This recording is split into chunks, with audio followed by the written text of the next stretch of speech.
Now, the Bram Weinstein Show on Washington's new home for sports, ESPN 630.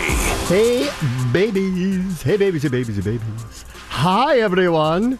You people on YouTube, look at my weird cast that I'm wearing. I'll have it for the entire week. Weird cast. You looking into the camera today. I know. Normally I'm like this, covering myself up. We got a lot to talk about today before we hit the vortex of training camp on Wednesday. Actually, the vortex really starts tomorrow. Ron Rivera speaks at 5 o'clock, so we'll play that, obviously, live if it's possible to do that live. And so the vortex begins, which I'm, of course, excited about. My marriage starts over on Wednesday. I'm very excited about that. I thought you're about to say my marriage ends. No, possible. We'll have to ask my wife about that. I'll have to ask my real wife about that one. My fake wife, football, kicks back into gear. Mistress, yeah, it's hot and heavy, too. Boy, it is hot and heavy. I'm excited. I can't wait. I'm all juiced up about it. I miss it. Because, this is the only sport that has an off-season like this, and you really miss it. And I really missed it lately. So I'm excited. Get going again on Wednesday. I'm excited. But in the meantime, thank you, Sports World, for just lobbing softball after softball at us between what crazy town Natsville is these days. They should all be wearing clown noses, honestly, if you ask me. They shouldn't be doing that to Madison Bumgarner. They should be doing that to each other right now with what's going on. And then the Wizards suddenly in the fray for big-time superstars. Call me interested with what's going on this week outside of the NFL. At least they're kicking around. They are kicking around. Before you jump into anything, I did see as well Pete Haley was alongside. I guess they invited him to the latest Eastern's Motors commercial. Oh, they did? Uh-huh. And that would be McLaurin, Gibson, and Samuel will be doing the dance and commercial for them. So. And Pete Haley's dancing in it? No, Pete Haley. No, he was just along covering it. He covered the commercial. I thought you said he was in it. No. Sorry. I guess he was invited to say, hey, we're doing this thing. If you so come check it out. Yeah, exactly. And do a piece about the Eastern Motors commercial? He has posted the first dance video of the three of them. Oh, he did? His Twitter account. And has he written a piece about it? Pete writes very, very snarkily, so I'll be he's the right person, actually, to go cover that. Pete's a very a shade of old school Dan Steinberg. I think of all the people who cover the team and write about them consistently, he's the right person to ask to go cover an Eastern Motors shoot. He just had one. He just had one with the three of them dancing, and it just said enthusiasm, good. Organization, poor.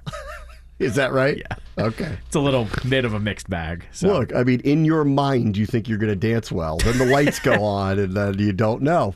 It's one of those things. There's a little kind of social media magic, though. You think you're dancing horribly, and then that song is put on louder on the commercial, and it actually does make you look better. And the editing matters. Yeah, of course. The editing always matters. Absolutely. I will not dance on that. I would gladly sit there and sit in the back seat and, bob my head. But that's the extent of my Eastern Motors participation, if they were interested, which they're not. Right. All right, let's get to the news. Whoa, we've got a lot of it. Kevin Blackstone's going to join us at 4 o'clock. I'm very glad because I have felt very alone, maybe not really too, because you're kind of on my side about this, where by Friday I'd gotten around to, and why the F are we even talking about trading Juan Soto to anybody? Yep. What is the point? Yep. His contract's not up. In fact, it's not up for a long time. The people who are talking about trading him aren't going to own the team in a few months. What are we doing here? Everybody, stand down, play out the rest of this crappy season with him in the outfield, and then let's revisit this, and we can all sit down and have a conversation about it, because there's no reason to do this. And it appears as if that we're not alone. One, I'll read Kevin Blackstone's piece in a moment, the parts of which I was like, thank God someone else is saying this, because I can't believe I'm the only one who's screaming, stop trying to rationalize a trade for this guy right now. There isn't a rational reason to do it at all. Right. Zero. Exactly. There's no rational reason to do this. Stop writing when Barry, I love Barry, but when he wrote last week, it could make perfect baseball sense. No, it couldn't. How about that? Maybe it doesn't at all make any sense whatsoever to trade away a 23-year-old generational player prematurely. Don't sell me on it. Stop telling me those prospects in the Rays farm system that any of them are going to be this guy. They're not. The Rays. They're not. I will say that the Rays system, maybe. But everyone else, Rays and Dodgers. Not the Pirates. Yeah, Rays and Dodgers. That's about it. Don't tell me that. Even as much as I applaud what's happening with the Orioles right now, I wouldn't take 6 of their players for this guy. Right. Would you? Right. No. Can't wait to be 5 games under 500, guys. You would ask for, from the Orioles, you'd ask them for Grayson Rodriguez, their number 1 pitcher, and they wouldn't. And then you'd end the talks there. That would be... Well, I want that guy. Yeah. I want the catcher. I want, They're not giving you Adley Rush. Well, they want Babe Ruth or what? I'm just saying. That's the point. You want Babe Ruth? Because that's what we're talking about here. Yeah. This isn't just a good player. This isn't Giancarlo Stanton, where you're like, okay, he's a really, really, really good player. He's not this guy. Right. So I'm glad that there's others at least writing, dear learners, stand down, stop it, get out of your billionaire bubble for a minute, stop being offended that he didn't take the money, and trust me, I'm on their side of, I'd be offended too that I offered somebody the most money ever and he turned it down, and don't at me on the structure. I just don't want to hear it. Like, I'd be offended by that too. But it's not your decision to make anymore. Right. If you're going to sell the team, it's not your decision to make. Yep. If you're not going to sell the team, all right, I guess it is your decision to make. And then why don't you tell us you're not going to sell the team first? How about that? Can we pass this off to unnamed billionaire who's about to buy the team that might think differently about structuring a contract to keep the guy here? Mm-hmm. Can we do that? Right. And if he does it, we can yell at that guy? Not scream at you about other things? Here's what Kevin wrote. Let's see. He basically lays out all the people who aren't here right now, including Max Scherzer, who, let's be, all these are different. I think lumping them together, it makes it sound bad. I don't think it's fair to lump them together. And I want to talk to him about that. But I get his point in the end, which is not this one, okay? Because that's where I've landed on it. Yeah. Like, not this one. Like, you were going to either pay Rendon or Strasburg. You were not going to pay both. If you're asking billionaire, I don't care how rich they are, to spend, I don't know, $700 million on 2 players, I think you're asking too much out of people. And neither contract looks good right now, but 99.9% of the time, I'm also picking the pitcher. So I don't think they did that one wrong. And on that one, too, that was the pill you swallowed when you stood pat at the deadline when you were the hottest team in baseball. You said, we know these guys are free agents, but we're going to go on a run here. And we hope that it worked out. This up. And it did work out. So, like, on Rendon was a huge part. Right. Actually, arguably, the biggest part of them winning the World Series that year because of the fall that he had. Yeah, so on that one, I'm always very quick to say, I agree. I'm at peace with letting one of them go because you went on a run, you went on the run, and you cashed in, and I think you have to be at peace with that one. Named a couple others, Harper, of which I think you can have an argument about why that guy's not here right now. Sure. I'm glad to have an argument about that. And a lot of it seems to come down to the way they structured a contract, which was off-putting at best. And some of it also does feel like for some reason he just didn't want to be here. And whether that's the family's fault or the organization's fault, only Bryce Harper can truly answer that question, right? And until he does, we'll never really know. And there will be a 30 for 30 about it one day. And we'll find out the truth of it, and right? to defend the learners on this one, once they moved on from Bryce Harper, they signed Patrick Corbin. They did. Say what you want about Patrick Corbin now, but same thing. He became an integral piece of the 2019 team where he started and came in relief in Game 7. Like, say what you want, but that pivot actually worked for them. And they come out smelling like roses because they won the World Series, right? Yes. That their best player's gone and they won anyway. Yeah, right, like they come out, so they got lucky. They really got lucky on that one. Anyway, they got lucky on that one. Okay. Then he gets to the crux of it, of which, and we're starting to get to the points where I don't understand what's going on, and there's 2 aspects of that. And he starts with Trey Turner being traded last year when, by the way, his contract wasn't up. He said, when Turner's name popped up as part of the Scherzer deal, I was staggered. Turner was a first-time All-Star. He's just 28. He had become an electrifying player as there was in the game because of his speed on the base paths and his bat that got him there often. Yet it appeared he was tossed into the trade for, the hell of it. That's how I felt about it. That's exactly how I felt about it. And I'm glad someone else is saying it because, listen, like, I'm not going to dump on like media coverage of a team, but I will largely say that most of the coverage of the Nationals does feel very pro the team's decision making. Sure. It does. Yeah. It comes off that way. Unlike the team that I work for, and it feels very against everything the team does. Sure. This group, like, often, and this is one of the first, this is why I wanted to point this out. This is why I wanted to have Kevin on, because I really actually just want to give him a golf clap for writing, I don't know, because he agrees with me. I didn't understand why they did that. I never understood why they did that. I understood completely why they traded Scherzer. End of his contract, weren't going to re-sign him. His age, recent health problems, team cratered. I get it. Okay, so you trade him. Like, it sucks. Normal course of business. We'll have Max Scherzer Day when he, retires, put a statue up, retire his number, the whole thing. And nobody's mad about that. But the Turner thing was weird. It was. It was weird. It was timed weird, and to be lumped into another deal, I still don't get it. I really don't. And only they know the truth of if we just traded them Scherzer, would we have gotten this catcher and that pitcher? I don't know. Right. Like clearly we got him by doing this, and it clearly was just a salary dump for what I can't figure out any particular good reason. But to Blackstone's point, and he gets to, now we've turned into this laughingstock team on the field. That one is the one of the two, and one hasn't happened yet, Soto. Sure. But the one of the two where I go, and why did you do that? Yeah. No, I'd agree. And the talk of the talk now is that apparently Mike Rizzo, this is just rumor, not me reporting anything, is that Mike Rizzo targeted Keibert Ruiz. That he saw him in the Dodgers system and said, well, if I'm going to go get a guy, I'm going to go get that guy. And so you're kind of arguing now, well, if that was your number one target, how did you not 1-for-1 him with Max Scherzer? Yeah. Because if you're targeting that catcher, fine, and you think that he's a top tier guy and you think he's going to be a pillar of the franchise, fine, get him with Max Scherzer. But why you had to throw in Turner? Correct. Why'd you have to throw him in? And I don't want us to use the word quote only, but you got Josiah Gray back. It just doesn't seem like an even. It doesn't seem like an even trade. Period. None of it seemed like an even trade, and the whole time, and like even at the time that like everyone was trying to contextualize and say, well, they weren't going to get this or get. There were many teams that wanted to acquire Scherzer. Yeah. Like we thought that whole day, and even he thought the reporting was he was going to San Diego, and then he was going somewhere else. So there were a lot of offers on the table. So I firmly believe, unless told otherwise, I don't get why they put Turner in this deal at all. It makes no sense. And also, all it did with Turner, because since he's arrived in LA, is have all these gifs of him doing the slides that we've seen for years and years and years. And all it's done is amplify his status to, oh yeah, this guy's a really good player. It's like, yeah, we kind of knew that here. We knew that. That guy is not Juan Soto, but he's just as marketable, if not more, and does some things that you can post every single night. Yeah, it's absolutely true. Yeah. So then he goes through, Kevin Blackstone goes through this whole thing where he's like, against this backdrop, I get a bill from the Learners for my ticket package.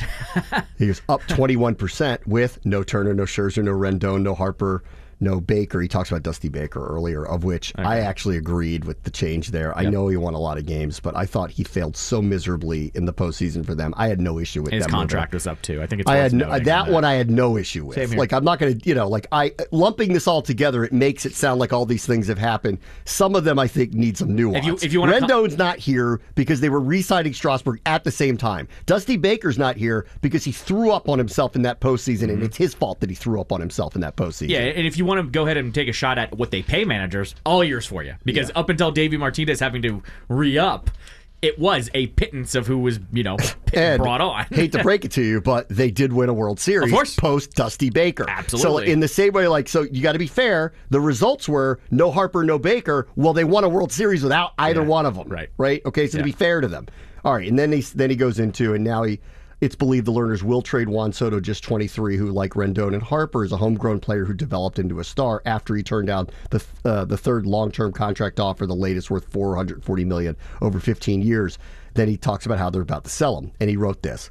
If you're selling the team that made you $1.5 billion, sell it as is. Soto should convey. Let the next billionaire owner decide whether to keep as exciting of a player as there is in the game or start anew without him in what almost certainly would become a ghost town of a home stadium. The Soto saga isn't about a contract for him as much as it's about a contract with us, the fan base. We enrich the Learners through taxes to build that stadium in this season by shelling out almost $300 on average for a family of four to watch the worst team in the game. I'm not certain the Learners are in touch with us. If they were, they wouldn't have allowed Scott Boras, the agent to the Stars, to push a story about the team refusing to get Soto a charter flight to Los Angeles where he won the home run derby in dramatic fashion. No, the Nationals didn't have to, but if the Learners cared about the optics, they would have used the equivalent of one night of my Nationals Park section spending to ensure no hard feelings with the cornerstone, etc. He goes, I do not want to hear about any merits in dealing Soto. There aren't any.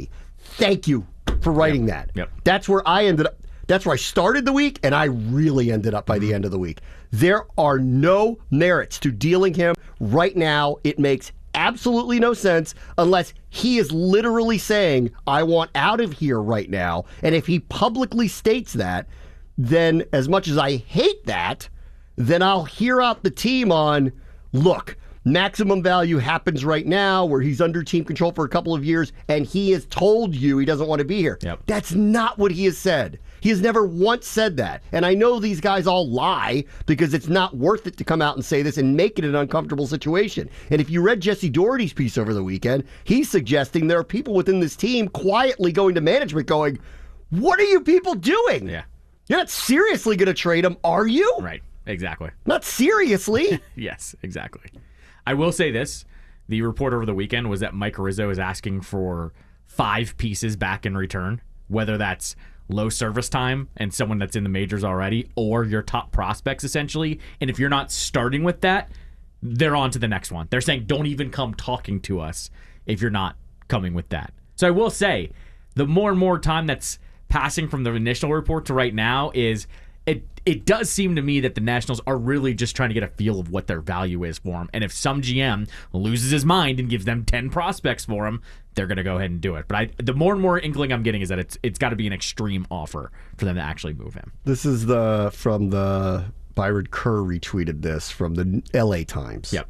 It's a piece. It says, they basically want your top 6 prospects, said a major league official who requested anonymity to speak freely. That's the ask. You're looking to get a player with 2+ years of control, arguably the best here in the game, but you basically now have to be willing to retool your entire farm system.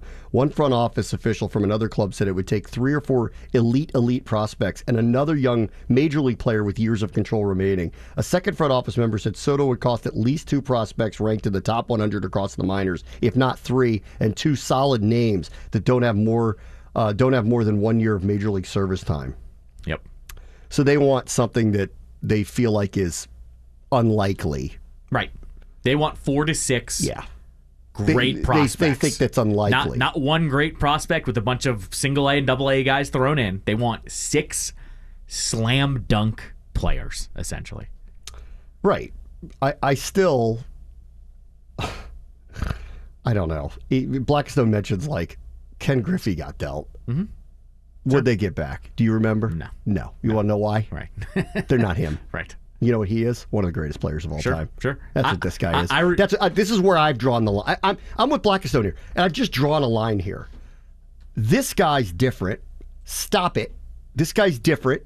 You don't have to do anything right now. Stand down and don't do it. Right. And I don't want to become that team. Right. That team that lets go of generational players, especially prematurely, because they cost too much. Oh, I didn't know we were the Pirates. How does that make us different than what the Orioles are doing up the street? Sure. You want to keep rebooting every year with these kids are going to surprise you. Are they? Because that guy in New York is spending billions of dollars. He don't care. The Braves spend money. Right. Not like the guys in New York, but they do. Right. The Phillies spend money. Spend a lot of money. A lot of money. So are we going to be the non-competitive team? Is that where we're going? Because I can tell you how that's going to work out. Well, there will be no given year that we're good, because guess what I've learned through the years with you guys? Guys, your farm system sucks. Yes. So you don't have that to back up on and say, just trust us here. We keep retooling and bringing guys up. Yeah, name them. Well, and name them. The other one is, you didn't mention the other team in the division that doesn't spend, that has your number. That beats you. It doesn't matter who's on the field. The Marlins kick your ass all the time. Like, it doesn't matter. For whatever reason, they kill you. Listen, they did this a couple of years ago where they traded off a couple of guys, not of that level, because nobody's of this level, but they did it. Sure. Who was the dude they traded to Milwaukee for no reason? Yelich. For no reason. Yeah. Right. They just remember that? Mm-hmm. Like, it was one thing when they were like, listen, we're going to offload this Stanton contract. Yeah. It's just a little too rich for our blood. We shouldn't have done it. Fine. And you know what? No one openly complained about it, because they were like, that little market can't have something like that on their books. Right. But this is what this reads to me. Us little market can't have a thing like this on our books. Mm-hmm. Oh, we can't? Right. Well, I guess we're not competing then, are we? Top 10 market in America. Oh, I guess well, last time I checked, people do show up to your games. Yep. This isn't Florida where nobody goes to those games. Correct. Exactly. Like, what is the deal here? Mm-hmm. You actually have a very solid fan base that's willing to support you, and when the team is winning, we'll show up. Right. Exactly. Let the next owner deal with this. 100%. And maybe, but the problem is playing this chicken game where they're like, let's see if someone offers us something absolutely obtuse, which will never add up to him. But, like, let's just see if they do it. well, maybe we end up saying yes to something like that. Sure. No, I mean, that's what I'm saying. I think they're waiting for a GM to lose their mind. I mean, this has happened before. Herschel Walker was traded for a ridiculous amount of assets that actually did work out in the Cowboys' favor. That ended up being Troy Aikman, Evan Smith, right. Michael Irvin, and those guys. And then there's the other side of these things where the Saints lost their mind and gave us, we did this last week, where they gave us their whole draft to draft Ricky Williams, who wasn't even going to be the number 1 pick. And they gave him to us, and that didn't really work out for either team, frankly. This is, I'm getting vibes of Bradley Beal being traded here. Now look, we have our opinions on the Beal contract, right? We're not big fans of it. But no. Remember last year and even the year before where everyone in the NBA was going, well, we got to trade for Brad. We got to trade for Brad. And you and I would keep going, for what? Because we're not giving him you for your 6th and 7th guy on the roster that are getting overpaid. And on that side of it, I am fully Team Ted and Tommy of you didn't just give them away. However, I don't think you ever survey, like what the Nationals are doing right now, I don't think you ever put out there, we're open to it. Yeah. Which I think in the NBA is a different story because those guys go, oh, you are? Well, I'm out. Yeah, exactly. Peace out then. But to add on to that, I would say this, that we knew that there wasn't going to be a trade package good enough to pry Brad away. Never wanted to give him away. Never, ever did I ever feel like I don't think he's that guy, but I'm not giving him away. I'm not stupid. I know he's a good player. And so instead of, in this case, the league and fans, I think it's Boris. Because I don't know if you saw what John Heyman wrote over the weekend. Heyman did an opinion piece in, what is he, the New York Post, I think is what he does. Screaming for the Yankees to go get him, right? He said, Soto is a can't-miss guy the Yankees must trade for him. Right. So here it is. It's really, it seems to me now, it is Boris pressuring them to trade him into one of these teams. Mets of the Give Yankees, him the $500 million. He wants him on a premier high-spending franchise. And here's what I'm going to say if you're the Nats. You need to just stop talking to him. Say you're going to say, let's talk in the offseason with the new owners. Correct. Because we're not going to do this anymore. We're not going to engage in this. I think it's almost Boris by himself ramping up all of this stuff. Well, and they're actually kind of buying into it. Then this is what I would say back to Soto. You're the person in charge here, not your agent. Yep. Okay? You could tell everybody, chill out. Yep. Right? Chill out. I have a reasonable request. I'd like to know who owns the team before I accept the contract. But I'm not saying I won't. I just want to meet who this person is. Yes. If he turns out to be crazy pants, I may tell you I don't want to be here. Right. Right? But if you have a normal person come in here, I'm going to give it a chance and we'll talk about it and tell old Scott, chill out. Yep. I'm not dying to go to the Yankees right now, so just chill out. Yep. He needs to, I know he kind of already said it, but he said it more in passing in the media veil for the All-Star game. He needs to outright say, I don't want to be traded from here. He needs to outright say, I do not want to be traded this year from the Washington Nationals. And say it definitively and get everyone off the Nationals back. Because what's happening is the pressure keeps ramping up, and it's not from the people actually involved in this. In the decision. Well, this is also right. This is also why I want to just say to the learners and to Mike Rizzo, just ignore it. As I said to you, public trust. Soto is actually more a piece of the public trust than he is a part of your franchise. Correct. Ramp it down. Just don't fall for it. Ramp it down. Right. Get out of this business of talking about him. You have him for 2 more years under control. You don't need to talk about it. That's right. He's going to be extremely valuable in November, too. Right. If it comes to that. Yes, exactly. If it comes to that. Right. Which it shouldn't. Right. Anyway, Kevin's going to join us at 4 o'clock. He and I are going to yell the same thing, which I was glad finally I felt like someone was writing it, because I've seen these other people try to frame it like it might make sense to trade him. No, it doesn't. Right. Stop saying that. Just stop being loser talk. One more time. Yeah. Be cool, honey bunny. Be cool. Be cool. Right, chill out. All right, meantime, the Wizards are partying. Finally. How about that? Shams says they're talking about Donovan Mitchell. Ooh. Can't wait, son. You know how I feel about him. Yeah. I like him too. But I told you I'd like Kevin more, but I like him a lot. No. Absolutely. I don't want to. Don't get mixed up here. I want Kevin. No. But I will say, pure fanboy rankings. Don't tell me who's better or whatever. KD 1, Don 2. Of the choices. For me. Yeah, no, but I'm saying, pure fan. I know you could argue Kyrie could be better here. You could argue some of the other guys. You could argue Harden. But I'm saying, pure fan, like I'm a fanboy of. Yeah. KD 1, Don 2. So if they can end, Either one, I'm happy. Oh, I'm in. Either one, I'm happy. All right, we'll talk about that next. Bram wants to show ESPN 630 Sports Capital. You're going to see The Weeknd, right, at FedEx Field this weekend? Is that right? I'm hyped about certain concerts. I'm very hyped. This should be a good one. Yeah. I may be a last-minute addition. We'll see. I need 2 tickets, though. I can't do one. I can't swoop in and do it. My wife will kill me if I don't take her with me to this one. I normally don't bitch about like pricing of things. I get it a lot, especially with Ticketmaster. Like, there's no control.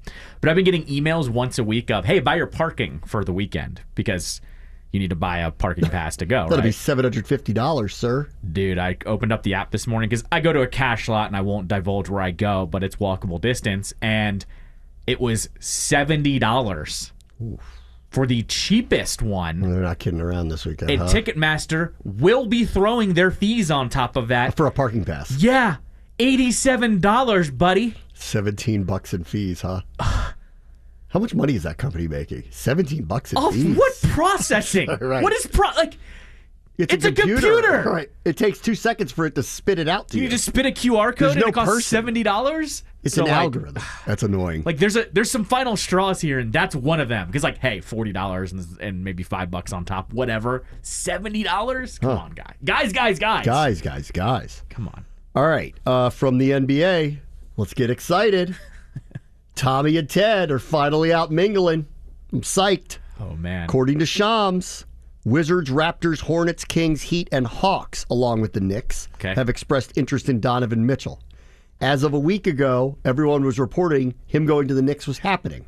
It sounds like Danny Ainge asked for the moon, and the problem the Knicks have is they don't have the moon. That's right. Neither do the Heat, who don't have the draft capital because of previous trades that they've done. Mm-hmm. There's the Hawks, who, last I checked, already made a big move, didn't they? Yeah, right. How's that happening? Right, don't know. Let's see. Kings. Okay. I mean, I don't. They're probably same boat as us. I don't know what they have, but don't know. Hornets are out of gas now. Yep. Because of the situation with Bridges. Right. Because we don't know if he's exactly. They're out of gas now. What move are they? They can't move him. Mm-hmm. Not with all that stuff. Terrible news that's hanging out about him. Yeah, exactly. And again, what are they trading? Mm-hmm. Right. What are they sending back? Raptors. I'll hear it out. Sure. I'll hear it out on that one. What do they got? Yep. They always have solid players to give up to. Us, I know, people around the league will just laugh like the same way that we're like putting on these other teams, but here's what I'll tell you. Go look at our roster, go look at our draft capital, and don't tell me that we're not set up to make a move for something like this, that we actually have attractive pieces that if added up correctly, and I think, again, in the same way I talked about Durant and the possibility that he could come here, I think if the Nets really listened to us, I think they would see a package that might be attractive to them of players they could put on the court. It does start and end with either one of these places probably wanting Porzingis. Yep. Because that's the easiest route to either one of these getting done because the numbers have to match. Porzingis makes about $31 million, only has 2 years left on his contract. Looked good. I'm selling him now. Looked good second half of the season without Beal playing last year. Good. I looked good, yeah. I like Salt Lake City. No, he doesn't. No. Yeah, I do. Oh, shut up. It looks like Munich, my friend. I like it. Number 1 city, Salt Lake, yeah? I love everything that closes at 8. I like everything there. Yeah, he don't like that. No, he don't like that. You're right about that. He don't like about that. He don't like that. There's some underground scene in Salt Lake City. Right. So when I did the Wizards postgame show, I was told the underrated nature of the Salt Lake City trip because I was like, oh, that one must be the worst. And they're like, eyes open wide, like, nope. Speakeasy. You gotta pull a book out of a wall somewhere. And gotta know where you're going. Yeah, gotta know where you're going. But once you get inside, the seedy underbelly of Salt Lake City, I believe it. It's pretty good. People are waiting. People are, gotta get your freak on. That's right, exactly. If you got a place that's buttoned up as that is, you gotta get your freak on somewhere. Right. Anyway, I still think all of this in the end probably starts and ends with the other team eyeing Porzingis as a viable return in the package, and then everything else is up for debate because I would have to think that either one of these teams, if they are going to move these guys, when they look at us, they'll see Kuzma and go, that's a player. Yep. Right? Yep. In the same way that I'm like, I don't want to trade him. I like him. Well, I'd like him to be part of our future, but if it is going to land Donovan Mitchell or Kevin Durant, adios. It's been great knowing you, and I wish you the best in your career. I wish you'd stay because I like you. I would also argue this. Ainge is a killer. Ainge probably just wants to get what he can. He'll get Porzingis to make the contracts, match up. Then he'll get Kuz is probably his number one target because you know what he's going to do then? He's going to trade Kuz to somebody. He may try to flip Porzingis type of thing to make it work. Exactly. He may be like, he'll take a deal to get, Yes. He may. But I'm just saying, the guys he trades for the Wizards, outside of like if he wants Denny or Kispert or Hachimura or something, even then they might be moved, but he's going to flip everything else in the deal for more picks, most likely. So Kuzma believes in the final year of his contract. Yes. So he's an extraordinarily tradable piece and obviously a starter for anybody. Porzingis has only got 2 years left. The number's not great, but it's not awful. And if he's going to be relatively healthy, he's a viable starter for a rebuilding team for a year or two. Like, I mean, I say this with all sincerity. The Wizards have, I think, for one of these type of deals, they are timed up right to make it. Because they have the assets to do it. It is eye of the beholder a little bit, but they have the assets to actually do it. That Russ deal enabled them to have possibilities like this. Frankly, knowing what we're knowing now, watching this, man, I wish KCP was still here. Because I think he's another piece that you could put into something like this and go, hey, or like, I don't know, they just got Will Barton back. Maybe it's the same, where people go, that's an NBA player. Yeah. I can take him back, match up the salary. I mean, they made that deal to get Morris, not to get Barton. Correct. Right? They got Barton back. He's making real money, $15 million a year. Like, if he plays great, just like KCP, if he's on the team, we'll find a place for him. He'll play. He's a pro. But if he gets flipped because they're able to upgrade and get another star in here, all the better. Agreed. All the better. And here's the thing: I won't blame Tommy for flipping KCP either, because he had to start making the moves for his offseason, right? They had to get a point guard. Yes, exactly. And so I'm not going to blame him for that. They had to get a point guard. Still got a pro in return, so if they you need to move along, do it. Right. So they moved him along, and they ended up taking back the contract that Denver didn't want in Barton. But Barton, not unlike KCP, can play. Like, you put him out there, like, he can play. So is he someone that Utah goes, all right, because he's only got a year or two left on his, okay. Right. We have attractive pieces for something like this. And I'm also glad to see us finally linked to things like this, because often we're just not.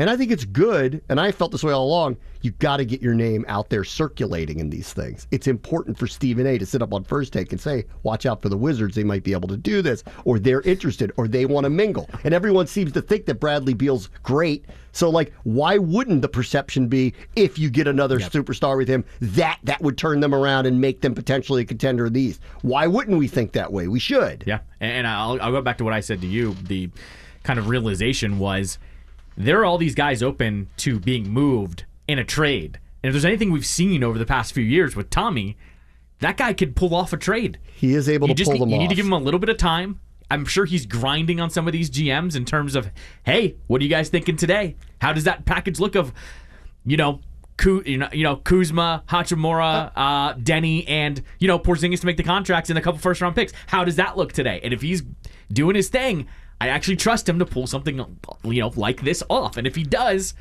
it's going to be a resounding success. Here's what I think. I think if Durant quietly tells Brooklyn and Washington that he wants to go home, that's how that one will happen. Yeah, absolutely. I think Mitchell is not in the same spot.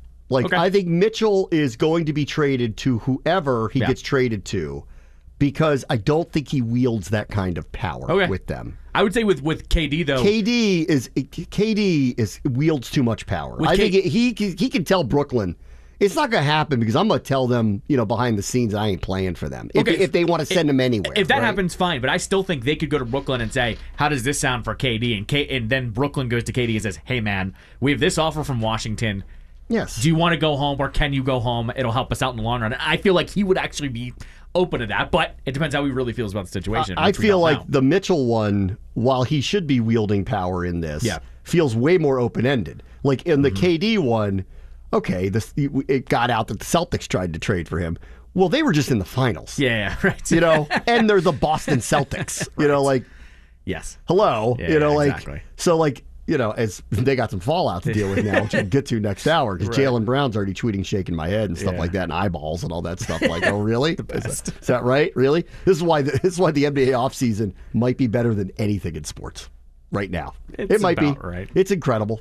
It's incredible. I forget who said it. KD is going to pick where he goes. This is not. He's one of those. He's going to pick where he goes. You're not going to see the Kings, Hornets, Wizards, like Pacers are all in it for KD. He's going to be like, nope, and one of them's in it. One of them's in it, and the others aren't. You guess. Yeah. He'll do that on TikTok tomorrow. It's the worst return. Yeah, and I'm not going to reveal who it is. I'm going to let you guys guess. Right. Exactly. I was going to say, I remember one NBA reporter said that one NBA player while he was in the locker room was like, hey, watch this. And he tweeted out 3 eyeball emojis. And, of course, everyone lost their minds over it. I mean, I am hoping right now that what is happening is the Nets are asking for something completely obtuse from Washington, and they're just trying to whittle it down just a little bit to make it happen. And maybe the Wizards being lumped in with the Donovan Mitchell stuff is to scare out Brooklyn a little bit, that they're not going to get what they want from us. That's what I'm hoping is happening, right? Because how did we end up in the Donovan Mitchell talks? I don't know. Right. All of a sudden, out of the blue we are. Why? Because we're hunting down for KD, of course, right? Yep. First choice, bring him home. First ballot Hall of Famer, changes our trajectory overnight, right? Yes, absolutely. I think Mitchell does too, clearly, but not in the same way that KD does, and not in the same way that everybody around here starts thinking wild thoughts about what's going to happen next year if he shows up here and he's playing with Beal. So I'm hoping that's a little bit of Tommy and Ted going, listen, you guys don't want to give us a realistic trade. Then we're going to jump in with, as you know, we have a good package. We're going to start talking to Utah and see if we can get Ainge to jump. And if he does, it's too late for you. Then where's he going? Right, exactly. And they're probably like, we'll bring him back. Maybe. If I'm them, I'm in no rush. It's the same thing as Juan Soto. If I'm them, what's he going to do? Not play? Same thing, though, that if you're eyeing the Wizards and their assets, though, you're saying... You've got to do it. Yeah, He only gets older. See, unlike the Soto thing, Soto's young and the trajectory's going up. KD's old. You got to do this now. Honestly, it's probably in Brooklyn's best interest to do this now. Sure. If he wants out. Realistically, if he wants out. Right. Oh, God, I feel like Two Guns might pull off a miracle. I feel like this is the... It does feel like the precursor of Russ Watch for the Commanders. That we thought we had a chance with him or somebody else, and then... Well, the KD thing feels like Russ Watch. Yeah. There ended up being there was no secondary obvious. There was nothing. Well, I mean, if Beautiful Mystery really wanted to leave, we could have dreamed that was going to happen. Sure. I think we all knew that we really couldn't go after Deshaun. I think everybody, and I'm glad they didn't, because just considering the headlines. Correct. It's so tone deaf for this team to do it. Yeah. So I just don't think that they could have done something like that. And then realistically, who else was available? Well, I suppose if you like Baker Mayfield, you could have waited that out. If you really like Jimmy G, you could have waited that out. If you want Sam Darnold, you can have him, I suppose. Or I guess you could have got Matt Ryan for almost nothing, too, if you waited all of it out. Right. But they didn't know that was going to happen, and the Falcons weren't pretending they were getting rid of him. Yeah, right. It was their own doing. They pissed him off, right? Yes, correct. When you're one of the clubs, I'm feeling good about this. Come with me. I have a funny feeling. I had a funny feeling we're actually in it this time. Here's the thing, and I'll say this, and I don't want it to sound like loser talk. The fact that they're at least in these conversations, or at least mentioned, I forget which NBA reporter mentioned the KD thing, watch out for the Wizards as a dark horse, and that here it is with Mitchell, they're being mentioned. At least they're talking to them now, and we seem to be in these talks, and then whoever the next superstar is that's disgruntled, because guess what? There's always one.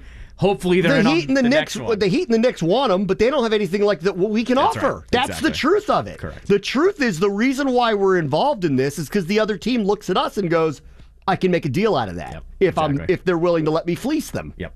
Right? 100%. All right, we'll take a quick break. Bram Weinstein Show, ESPN 630, Sports Capital. It's a great Frank Sinatra, and this song was used in the wonderful soundtrack of Goodfellas. Bobby Darin, actually, in that one. Was Bobby Darin? Yeah. Oh, yikes. Take it all back. Can we start over? You want to dump out of that one? I wish. Hit the button a few times. Whoops. And this song was used in the prison scene, in one of the prison scenes in Goodfellas that involves Paul Sorvino after he was pinched, and how they have kind of the good life inside where they get to make whatever. Yeah, they're living comfortably. They can make whatever they want. They got plenty of time to make the sauce. Come and go. Yeah, they can still conduct their business. And today, for the second time in like a month, a main character of Goodfellas passed away. Yeah. Ray Liotta died a few weeks ago. And Paul Sorvino, who played Paulie, who was the mob boss in Goodfellas, died today. I didn't see what the cause was. I didn't see what it was either. I assume he was older, but... Yeah, he must be 70s, 80s. Gotta be. I mean, yeah. Think so. His daughter is Mira Sorvino, a very famous actress as well. Mm-hmm. One of my favorite role of hers, she played Mighty Aphrodite in the Woody Allen film, where she's amazing as a just exorbitantly dumb prostitute who falls in love with Woody Allen. It's amazing. Right. And I know nobody wants to hear a Woody Allen movie's good because it's 2022. Of everything that comes around with that. Yeah. Right. With everything that comes around with that. By the way. Natural cause. Yeah. They say how old? 83. 83 years old. Paul Sorvino, great actor, obviously well known clearly for that role in what I believe might be the greatest movie ever made, Goodfellas. Of course, he had a long acting career, but he was terrific as Paulie. We were watching a scene before the show where he's telling Ray Liotta not to deal the junk anymore, and then explains how Jimmy and Tommy, they're wild. You got to keep an eye on them. It gives him that uncle slap on the side, like not too hard, but just to jar him a little bit. Yeah. No junk. And then before we came into this break of him cutting the garlic with the razor blade is like that's like they show him early when the guys are just kind of messing around outside the meat store or whatever, and then he just walks out and gives them a look, and they all stop. Yes. Paul Sorvino passed away today. NFL Plus has launched today. Yeah. I think it was like $80 for the year, so it's not something outrageous they're asking for. It has the same things that Game Pass has. You can watch all the replays. You can watch the coaches film, which for me is kind of, I can't live without it. When I get ready to call the games, the all 22 is what really matters for me to get ready to call the games. You a buyer of this, NFL Plus? So I'm waiting because... what do they offer beyond... So I'm waiting here. This is I want to say this. This is replacing Games Pass. So Games Pass is no more. This is the new Games Pass. And supposedly they're going to have some, I guess, team content is going to be made, like, I think. I would assume. I didn't know about that. I would assume. What I read was NFL Plus is now replacing Games Pass, and it's this is $80 a year. Games Pass was $100 a year. Right. This one, I believe, comes with all of the games and everything that the last one did as well. So I'm not sure what the difference is. You can watch all the replays on Game Pass, and the all 22 you could watch on Game Pass. Last year was weird with that, and that's not really important now, but there was a weird omission of that for a while. Here's the Pro Football Talk breakdown. It says the non-premium level of NFL Plus is available for $40 a year or $5 a month. That includes live, local, and primetime games on mobile devices and tablets, live out-of-market preseason games on all devices, live game audio, and NFL library programming. The premium service includes full game replays, condensed replays, and coaches film. So I guess that's what was already on Game Pass. If you had the premium Game Pass, you could watch all those things they just said. So I guess the Plus will let you watch now everything. I guess it lets you watch all the games. I would just watch all the games wherever you are. You can pick whichever one you want. There you go. That sounds right. I'm waiting for it because last year my season tickets came with Games Pass. Oh, yeah? They gave it to free. You? Well, that's a nice inducement. It's a really nice perk. So if that happens, great. If not, I might because I don't have cable. But I get all the over-the-air games anyway, so I'm okay with it. I don't know why everybody's upset about this weird statement of the weekend. Davante Adams had to clarify his Aaron Rodgers to Derek Carr Hall of Famer comparison. From Paul Gutierrez, who covers the Raiders for ESPN. A laughing Davante Adams on Sunday clarified his recent comments that created a stir when he compared Aaron Rodgers, his former quarterback, to Derek Carr, his new quarterback. He had said to CBS over the weekend, anytime you change quarterbacks from Hall of Famer to Hall of Famer, it's going to be a little bit of an adjustment. Many people initially were like, well, one of them clearly is a Hall of Famer, and the other one clearly at this point is not. Right. Anyway, he asked about that. This is how he put it. Being a rapper It's very vital. You've got to have the bars, obviously. You got to have the bars. The line's got to be there. But a very, very vital and critical piece of being a rapper is the delivery, right? And I wasn't a great rapper the other day. What I'm not going to do is take away from the statement, because why is Derek not a Hall of Famer? What I meant, I left one key word out of there because that's not exactly what I meant. But I do think that Derek's career is Hall of Fame worthy, and why not? Does he have the MVPs right now? No. Has he won a Super Bowl? Not yet. That's obviously what we're chasing. But what I meant to say is, even if you go Hall of Famer to Hall of Famer, it's an adjustment. I wasn't saying Hall of Famer Aaron to Hall of Famer Derek. So I'm not retracting my statement. It's a lot of words. How does that make any sense? Yeah, that's a lot of words to say. I don't want to offend Carr by not calling him a Hall of Famer. Well, he's like, I can't take it back. Right. Even though I know that's ridiculous at this point. Exactly. Let's see.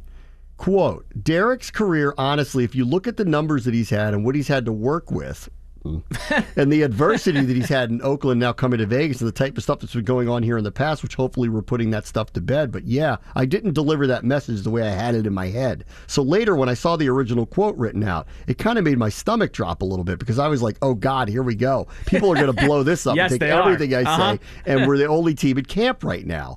But what I'm not going to say is Derek is not going to be a Hall of Famer, because at the end of the day, I believe, and this is not putting any expectations or added pressure on him, because he puts that type of pressure on himself because of what he expects every time he touches the field. But yeah, I did not mean to say exactly that. I'm going to reiterate, even if you go from Hall of Famer to even another Hall of Famer, it's going to be an adjustment. Anytime you change quarterbacks, that's what I was getting at. So take that and run with it and do whatever you want to do with it. He didn't clarify anything. He is standing his ground that Derek Carr is a Hall of Famer. Not that I care that he says that. It's not true at this point, but right. He's trying to pump him up. It's just people are like, are you seriously comparing him to a guy who's a first ballot Hall of Famer who's won the MVP multiple times and won Super Bowls? Like, what are you talking about? Exactly. Yes, exactly. Like, this guy's barely been in the playoffs. The other guy's in the playoffs every year. They won 26 games the last 2 years. How in the world are you comparing those two to one another? I'd also offer up, what he's worked with. Rodgers hasn't worked with that amazing of skill players either. He usually has one wide receiver. Carr usually has one wide receiver. Like, the consistent problem has been everyone always screams and yells, they don't spend draft capital on offensive players to help him win. Exactly. Like, Carr had Amari Cooper at one point. That's right. Like, he had a number one. Mm-hmm. His core last year wasn't that bad. Darren Waller's a freak. Yeah. So when healthy, I would argue he's the best receiving tight end in the game. He's a freak. Right. What are you talking about? A-Rod had to get Randall Cobb again. Yeah. Right. He made them trade for Randall Cobb. Just to make him happy. Yeah. Their number one receiver for a long time was Jordy Nelson. Yep, that's right. Yeah. Who was fine. Yeah. I'm sure if he played here with our run-of-the-mill quarterbacks through the years, he would not have the numbers he had. Non-factor. He would have been like, well, that was a waste of a pick. Right. Anyway, all right, I'm going to take a quick break. Kevin Blackistone and I are in lockstep about what the Learners and Mike Rizzo are doing, even shopping Juan Soto. So I'll ask him to expound on that next. Bram Weinstein Show, ESPN 630, Sports Capital.